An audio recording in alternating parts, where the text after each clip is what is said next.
Hi it's Lady Bird time. இன்றைக்கி பசங்களுக்கு ஸ்கூலில் வந்து பொங்கல் பொங்கல் செலிப்ரேஷன், அப்புறம் ஸ்போர்ட்ஸ் டே செலிப்ரேஷன் இது எல்லாம் இருக்குங்க. ஸோ அதனால் எப்படி லேட் ஆகிடும் அப்படிங்கிறதுக்காக இன்றைக்கி லஞ்ச் பேக் பண்ணியாச்சு. மார்னிங் பிரேக்ஃபாஸ்ட்டுக்கு பொங்கல் செஞ்சுட்டேன், அப்படியே சாம்பாரும் வச்சுட்டேன்.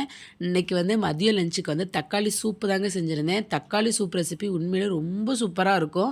அதுவும் குழந்தைங்களுக்கெல்லாம் கொடுக்கணும் அப்படின்னா நீங்கள் தக்காளி சூப் செஞ்சு கொடுத்து பாருங்கள், அப்படி சாப்பிடுவாங்க. அதுவும் நல்லா நிறைய ஊற்றி கொடுத்தோம் அப்படின்னா, ஏன்னா அதில் ரொம்ப காரம் இருக்காது. நம்ம அந்த பருப்போட வந்து பட்டை, இலை இதெல்லாம் தாளித்து விடுறதுனால சூப்பராக இருக்குங்க.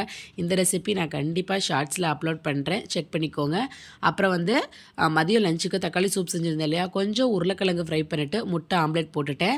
சூப்புக்கு நான் பருப்பு வேக வச்சுருந்தேங்க, அதில் அப்படியே கொஞ்சமாக எடுத்து காயெல்லாம் வெட்டி போட்டு பொங்கலுக்கு சாம்பாரும் ரெடி பண்ணியாச்சு. 2 இது முடிச்சாச்சுங்க, ஒரே பருப்பில் 2 வேலையும் முடிச்சு விட்டாச்சு.